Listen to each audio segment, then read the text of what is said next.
So at the time, we're talking like almost 20 years ago at this point. The good news was that it was a lot easier, I think, to get into the game industry because they couldn't afford to be that picky about the quality of people. The bad news was there just weren't as many opportunities available. There weren't a lot of companies. At the time, a lot of design was done by engineers. Engineers did almost everything. A lot of times they'd even do the art of the game. And so the situation I was in, and at the time too, there was like no option to go to school to study game design. Now there are some schools that have that program. Back at the time, there wasn't anything like that. So I was a scientist. I had a lot of fun in graduate school because I got to go out in the ocean a lot, which has always been a passion of mine. But then after I got my degree, I ended up sitting in a room all the time looking at a computer screen because that's what scientists actually do. They spend a lot of time looking at a computer screen. And I hated it. I just wasn't into it. My colleagues would go home and have dinner and then come back to the lab to run their experiments. And I would go home and have dinner and then go play a video game. And I realized, man, I'm just in the wrong field. I need to, I need to find something else. I'm almost doing a disservice to this, this discipline, this field by being a scientist when I'm, not as passionate about it as I need to be. I did love games. Like I said, I didn't even know at the time you could have a living, make a living playing games.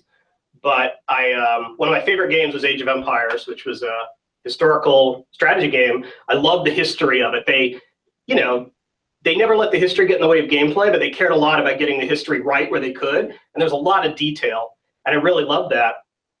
And I was reading an interview with Bruce Shelley, who was one of the lead designers of Age of Empires, who had always been like a hero of mine because he worked on Civilization and Railroad Tycoon, a lot of famous games.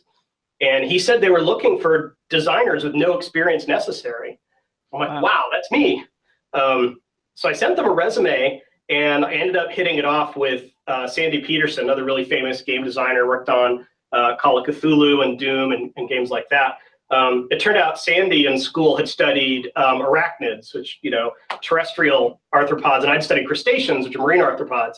So we just kind of had that point in common to talk about. That certainly didn't get me the job. It got me on the phone, and then they said, what we really need to do is have you build a scenario, because the job is to build scenarios for the campaign for Age of Empires. And so I had never built a scenario in my life. I kind of lied and said, oh yeah, I know how to do that.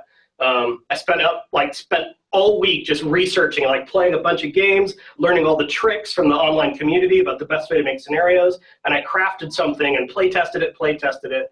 And fortunately, they really liked it. And they even ended up shipping it much later when we were short on scenarios. I still had to do an on-site interview in Dallas where the company was located, and went through that whole process. At the end of the day, I was a brand new, very bottom of the tree game designer.